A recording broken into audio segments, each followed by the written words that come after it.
오늘도 살아계신 하나님을 찬양합니다. 말씀 속에서 여러분 하나님을 깊이 만날 수 있는 은혜가 있기를 주님으로 축원합니다. 한번 따라하실까요? 어찌하여 표적을 구하느냐? 어찌하여 표적을 구하느냐? 오늘 본문 말씀은 바로 우리가 지난주에 나눴듯이 7병의 기적이 있었던 바로 직후에 있었던 사건입니다. 여러분 광야에서 떡 7개와 물고기 2마리로 장정만 4,000명을 먹이셨던 그런 놀라운 기적의 현장을 이렇게 경험하고 난 바로 직후에 바리새인들이 예수님을 찾아왔다는 것입니다. 여러분 그런데 그 바리새인들이 예수님을 찾아온 목적은요 감사가 아니었습니다. 늘 그랬듯이 그들은 예수님을 책잡고 또 예수님을 시험하기 위해서 하늘로부터 내려오는 표적을 그분 앞에 구하기 위해서 그들은 나와왔습니다. 여러분 바로 직전에 눈앞에 그렇게 4,000명이나 먹이셨던 그런 놀라운 그 증거가 있는데 그들은 진짜 하늘의 증거를 보여달라고 하늘의 표적을 보여달라고 요구하고 있는 것입니다. 여러분 이미 가득한 은혜를 보지 못하는 눈, 그것이 우리 인간들이 가진 가장 큰 완악함인 것 같아요. 지금 겨울이 지나고 이제 봄이 다가오고 있지 않습니까? 겨우 내내 이렇게 얼어있었던 이 모든 만물이 죽어 있는 것 같이 보였던 이 만물이 이제는 곧 새싹이 돋고 푸릇푸릇한 이런 이제 열매들이 아니 그 나뭇잎들이 또 나올 것이고 그래서 모든 생명이 다시 꿈틀꿈틀 이렇게 솟아나는 하나님의 생명력으로 충만한 이 땅을 우리는 보고 있습니다. 여러분 만물에 살아계신 하나님을 느낄 수 있다는 것 우리는 그냥 보이지 않죠. 모든 만물에 녹아있는 하나님의 창조의 질서와 아름다움을 맨날 보고 살지 않습니까? 여러분 우리 가운데 그것이 보여지고 느껴지는 것이 얼마나 그 축복인지 아세요? 아무나 그렇지 않습니다. 사람들은 이것을 당연하게 여기고 이것들 속에서 만물 속에서 살아계신 하나님을 전혀 보고 느끼지 못해요. 그러나 우리는 믿음이 있기 때문에 우리의 하나님이 어떤 분이신지 그분이 이 땅을 창조하시고 이 땅을 지금도 운행해 가시는 이 천지 만물의 주인 되심을 우리가 인정해 드리기 때문에 이 만물 하나하나에 녹아있는 하나님의 창조의 질서와 현상 그리고 우리 가운데 지금 이 모든 것을 누리게끔 인도하시는 그 하나님의 풍성하신 은혜 이것이 하나하나 보여지고 느껴지고 새록새록 우리가 다가오고 있지 않습니까? 우리는 그런 인생을 살아간다는 것이 얼마나 큰 축복인지를 우리는 알아야 됩니다. 저는 여러분이 온 땅에 충만하신 하나님을 날마다 느끼며 보고 살아갈 수 있는 인생 될 수 있기를 먼저 주님의 이름으로 간절히 축원합니다. 여러분 오늘 이 짧은 말씀을 통해서 이미 우리는 우리 삶에 가득한 하나님의 은혜를 외면한 채 끊임없이 다른 표적만을 구하는 우리의 신앙의 모습은 없는지를 한번 돌아보고 우리 주님의 마음을 좀 시원하게 드릴 수 있는 참된 믿음을 회복할 수 있는 계기가 될 수 있기를 바랍니다. 자 11절 말씀 먼저 보면 바리새인들이 나와서 예수를 힐난하며 그를 시험하여 하늘로부터 오는 표적을 구하거늘 그랬죠. 자 여기서 힐난하다라는 그런 단어가 있는데 이것은 단순히 묻는 것이 아니라 논쟁을 걸고 또 비꼬면서 공격하는 태도를 말하고 있습니다. 그들은 진리를 알기 위해 온 것이 아니라 주님을 곤경에 빠뜨리기 위해서 온 거예요. 자 여러분 우리 삶의 문제는 삶의 신앙은 좀 태도의 문제에 있는 것 같습니다. 자 마음이 다친 사람에게는 여러분 기적을 100번이나 보여줘도 그들의 마음은 변하지 않아요. 바리새인들은 이미 수많은 기적들을 그들은 보고 느꼈습니다. 오병이요, 질병이요, 또 수많은 사람들이 귀신이 떠나가는 역사, 심지어는 죽은 자도 살아나는 그런 놀라운 역사 이런 것들을 그들도 들었을 것입니다. 보여줬던 놀라운 기적들이 자기들의 그 주변에도 널려 있었습니다.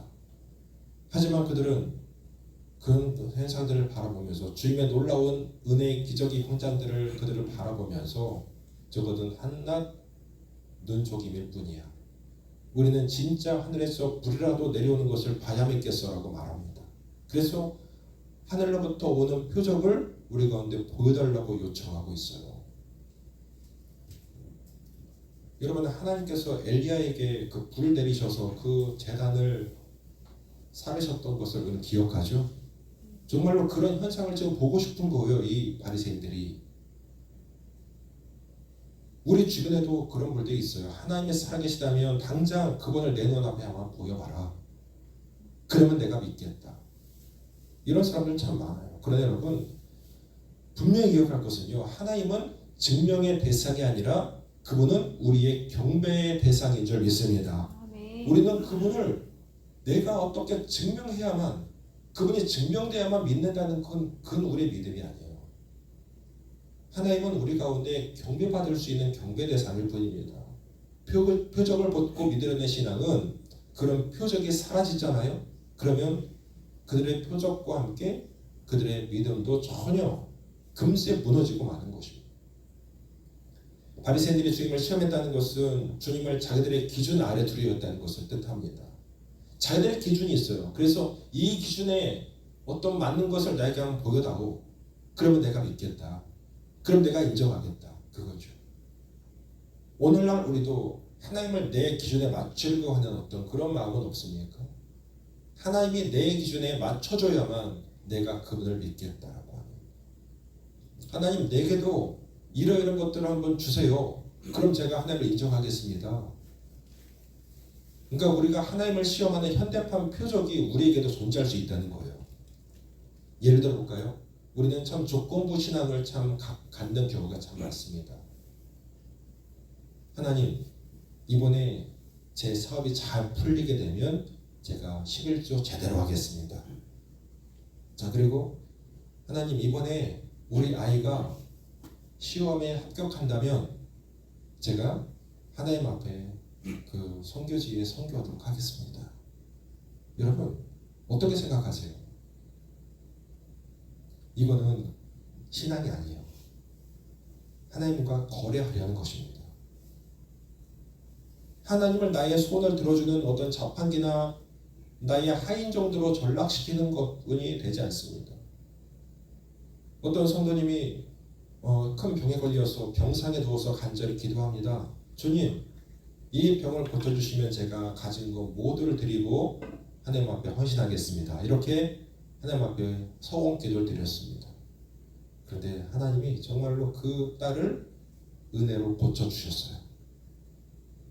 자, 그랬을 때에 그가 건강을 되찾자마자 하는 말은, 야, 병원 의사가 참 실력이 좋구나. 실력이 좋아서 나았네. 그리고 내가 운이 참 좋았네. 이렇게 하면서 하나님과 했던 약속을 다 잃어버립니다. 아니, 의도적으로 잃어버린 걸 수도 있겠죠. 오늘 이 본문의 바리새인들의 완악함이 우리 모두에게도 있는 것 같습니다. 어찌 보면 우리도 하나님을 좀 조건적으로, 하나님이 만약에 이렇게 해주신다면 내가 하나님 앞에 이러이러하겠습니다. 우리의 기준의 잣대를 그분 앞에 대는 거예요. 계속해서. 오늘 본문에 나왔던 바리새인들이 바로 그런 것 아니겠습니까? 하늘의 표적을 한번 보여주십시오. 그럼 우리가 당신을 인정하겠습니다. 아니, 그 전에 수많은 놀라운 주님의 표적을 보여주셨는데도 불구하고 그들은 더 많은 하늘의 표적을 보여달라고 요청하는 이들의 완악함. 그러니까 기적을 보고도 내 마음에 안 들면 그것은 기적이 아니라고 부정해버리고 싶은 심보죠. 주님은 그들의 요구 앞에 어떻게 반응하셨습니까? 12절 상반절 말씀 보시면 예수께서 마음속으로 깊이 탄식하시며 이르시되 어찌하여 이 세대가 표적을 구하느냐. 여러분, 주님은 그들의 말을 듣고 화를 내시기보다 마음속으로 깊이 탄식하셨다고 했습니다. 주님의 마음속으로 깊이 탄식하신 이유가 뭐겠습니까? 단순히 화가 나신 게 아니에요. 그들의 상태가 너무나 절망적이었기 때문입니다. 본질을 잃어버린 것에 대한 아픔을 그분이 느끼셨던 거예요. 그들이 지금 본질을 보지 못하고 그냥 현상만을 요구하는 그들의 모습을 통해서 주님은 그 창자가 끊어지는 아픔을 지금 느꼈다는 것입니다. 주님은 생명을 주러 오셨는데 그들은 지금 서커스를 보달라고 하는 이런 것과 다를 것이 없습니다. 하늘로부터 오는 표적이란 말은요, 당시 유대인들이 메시아라면 당연히 마땅히 해를 멈추거나 하늘에서 불을 내릴 수 있어야 한다고 생각했던 그들만의 틀이 있었다는 것입니다. 여러분 근데 생각해 보세요. 인류 역사를 통틀어서 정확히 말하면 2025년 전에 이 땅에 오신 주님, 그런데 그분이 이 땅에 몇 년 동안 계셨습니까? 33년? 그 주님의 생애가 짧습니다.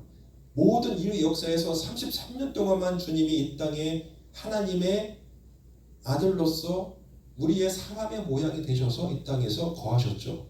그래서 모든 인류 역사에 그분을 볼 수 있었던 인류는 지극히 제한적이에요. 지금 바리새인들도 그들 중에 한 사람이었습니다. 그들 중에 무리였습니다. 주님을 직접적으로 볼 수 있었던 사람들. 너무나도 크고 위대한 기회를 그들도 부여잡고 있는 것. 메시아를 직접적으로 볼 수 있고 만날 수 있는. 우리들도 지금 그런 은혜 누리지 못하잖아요. 그런데 이들은 지금 메시아를 직접적으로 보고 느끼는 현장 가운데 서 있음에도 불구하고 이들은 하늘의 표적을 구하고 있어요.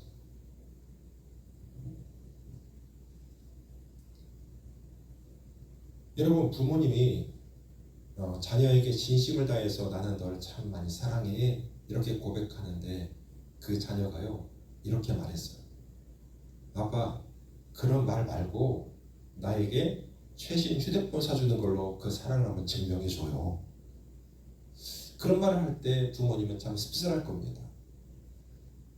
정말로 부모님은 그 자녀를 아낌없이 모든 걸 주고 싶어하고 사랑해주는데 이 아이는 자기의 요구만, 그것을 채워지지 않으면 당신의 사랑은 나에게 진짜가 아니라고 지고해버리겠죠. 최신 휴대폰을 그의 손에 들려줄 때야 그렇구나. 지금 바리새인들이 그런 꼴을 당하고 있는 거예요. 기적을 보여주세요. 하늘의 표적을 보여주세요. 여러분 출애굽 때를 생각해 보세요. 출애굽할 때 이스라엘 백성들이 겪었던 그 놀라운 하나님의 은혜를 생각해 보십시오. 바로에게 10가지 재앙이 내렸습니다. 그 모든 10가지 재앙 속에서도 하나님은 이스라엘 백성들을 구하는 고센 땅에는 하나님의 방패막이를 다 쳐놓고 그들에게 애굽 백성들이 모든 것을 다 멸하고 또 죽고 그들의 생명이 사해질 때에도 그들은 안전했습니다. 그들은 하나님의 크신 보호하심 가운데 구별된 은혜를 누렸습니다. 그래서 그들은 그 고센 땅에서 이제는 평안히 거하다가 모세를 통해서 하나님의 그 애굽에서 건져내시죠. 그래서 그들은 홍해바다 앞에 섰습니다. 그들이 이제는 뒤에서 다시 애굽 군대가 쫓아올 때에 진퇴양난의 어떤 상황에 빠졌을 때에 하나님은 그들을 위해서 홍해바다를 여시고 마른 땅같이 홍해를 가르셔서 그들을 안전하게 건너가게 하시죠. 그리고 그들을 쫓아들어왔던 그 모든 애국 군대를 다 수장시켜버리셨던 하나님, 놀라운 기적 현장 가운데 그들은 서 있었습니다. 그리고 광야에 살 때에 하나님이 그들에게 계속해서 불평하는 그들에게 만나와 메추라기를 보내셔서 그들의 주림배를 채워주시고 그들의 요구에 반응해 주셨습니다. 낮에는 구름기둥으로 밤에는 불기둥으로 그들을 따뜻하게 하시고 시원하게 하셨습니다. 여러분 그 모든 현장을 바라보면서 그들은 놀라운 기적의 현장이 계속되는 현장에 서 있었어요.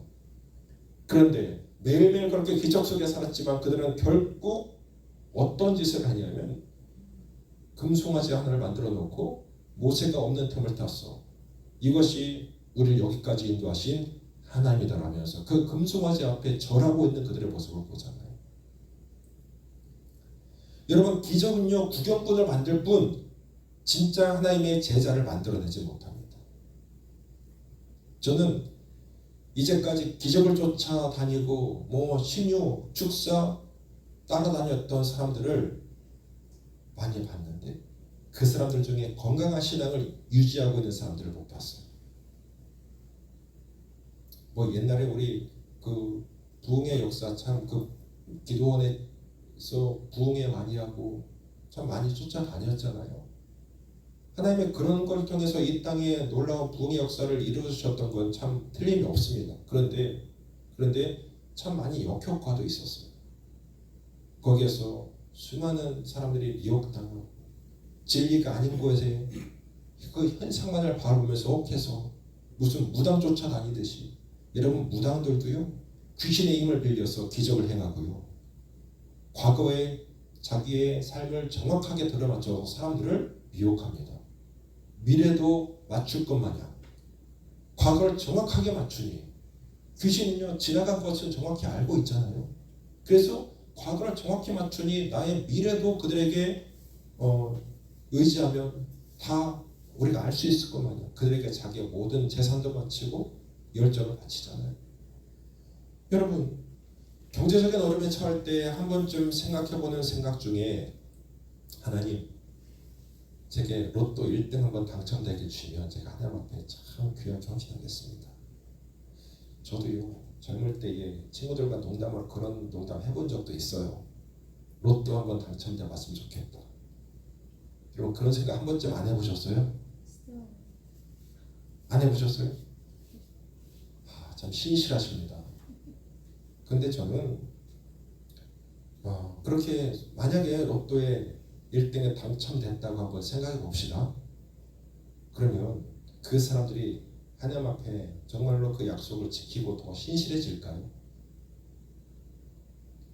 통계를 보면 그렇지 않습니다. 오히려 그것 때문에 하나님과 더 멀어지고, 심지어는 가정이 파탄나고, 그 돈 때문에 주변의 사람들을 다 잃어버리고, 끝내 몇 년 안에 그 당첨금을 다 날려버리는 경우가 훨씬 더 많다는 통계가 있습니다. 여러분, 주님은 아세요. 우리에게 어떤 표적을 보여주면 일시적으로는 환호하겠지만 그것이 그들의 영혼을 구원할 수 없음을 아시기 때문에 그분은 거절하시는 것입니다. 그렇기 때문에 그 거절은 무관심이 아니라 참된 주님의 사랑의 눈물일 수밖에 없는 거예요. 주님은 기적을 행하실 능력이 없어서 그들의 요구를 거절하신 것이 아닙니다. 표적에만 집중하는 그들의 믿음 없음을, 결코 그들의 믿음은 구원에 이를 수 없음을 아셨기 때문에 그들의 잘못된 요구를 거절하심으로써 응답하신 것입니다. 여러분, 여러분의 기도가 때때로 응답되지 않는 것은요, 주님의 탄식 어린 주님의 사랑일 수 있음을 기억하세요. 하나님은 어떤 도구를 삼아서 내 욕망을 채우려는 어떤 우리가 표적을 구할 때에, 어떤 현상들을 우리 가운데 보여달라고 간구할 때에 우리 가운데 그걸 주실 수도 있는 분이시지만, 그것을 우리 가운데 쥐어주는 것이 우리 가운데 영적으로 유익하지 않다고 느끼신다면 우리 가운데 그걸 주지 않으실 수 있어요. 우리가 정말로 구해야 될 걸 구하지 아니하고 우리가 그냥 우리의 육신적인 것들을 채우기 위해서만 간구하고 있다면 하나님은 그것을 주실 리가 없죠. 하나님을 도구 삼아서 내 욕망을 채우려고 하는 표적만을 구할 때에 우리 주님은 침묵하심으로써 우리가 본질인 예수께 더 집중하게 하시기 위한 주님의 의도된 시간일 수 있다는 것을 우리는 잊지 말아야 될 것입니다. 12절 하반절 말씀에 내가 진실로 너희에게 이르노니 이 세대에 표적을 주지 아니하리라 그랬습니다. 마태복음에는 같은 본문에 나오는 같은 사건을 표현하는 그런 표현 중에 내가 요나의 표적밖에는 너에게 보여줄 것이 없다 이렇게 말씀하셨어요. 여러분, 요나의 표적이 무엇입니까? 하나님께서 니느웨 성에 가서 그 성 백성들에게 나의 심판의 메시지를 전하라고 요나를 보내시지 않습니까?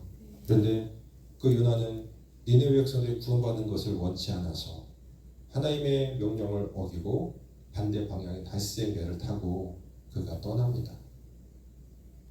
그런데 하나님이 그 요나의 탔던 배를 흔드시고 큰 풍랑 중에 그 하나님의 의도된 심판이 그 배에 임했을 때에 요나는 그 바닷가에 배에 던져지게 되죠.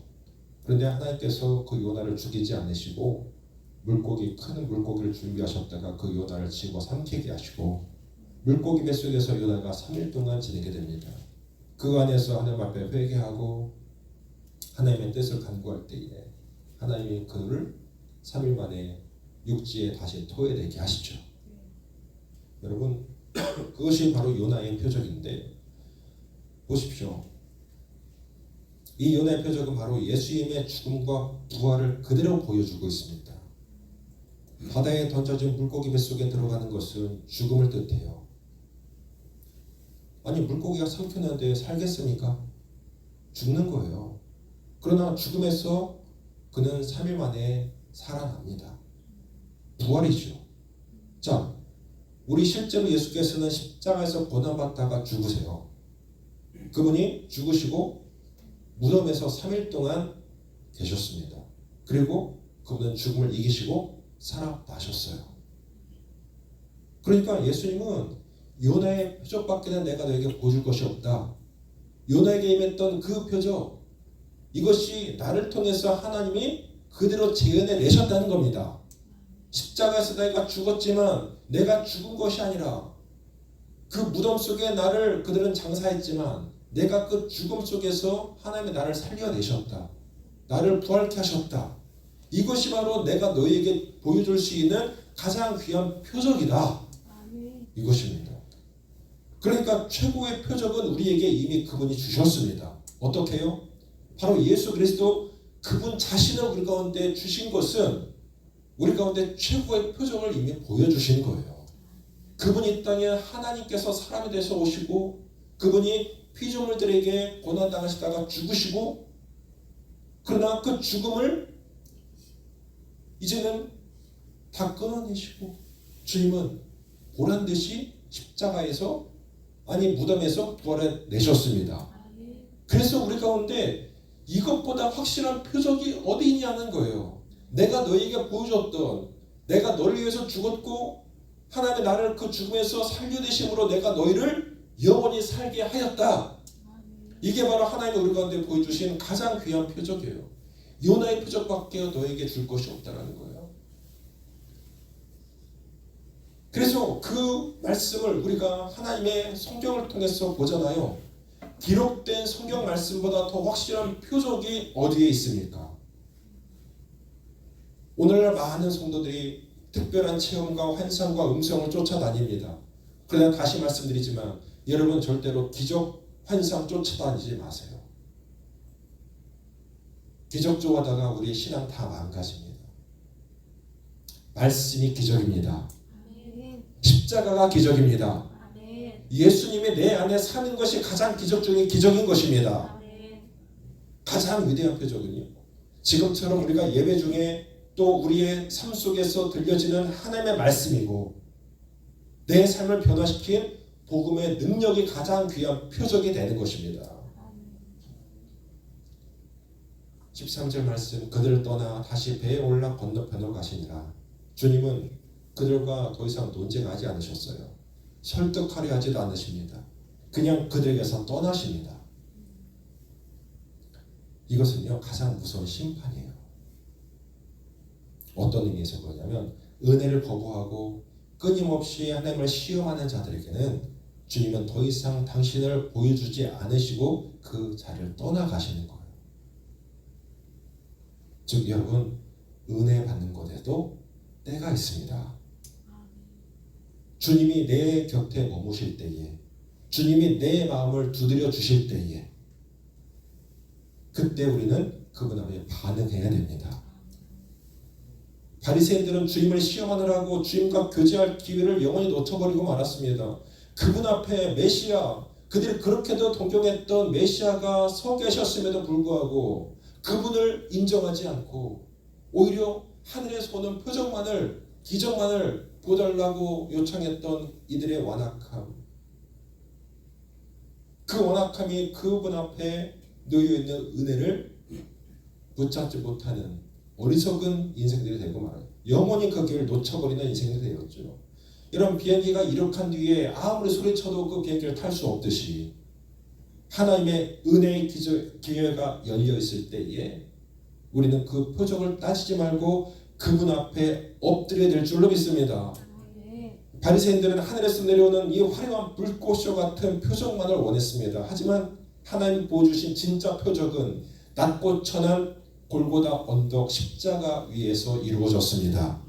유대인들에게는 십자가가 저주였고 헬라인들에게는 미련한 것이었지만 믿는 우리에게는 하나님의 능력이고 지혜인 것입니다.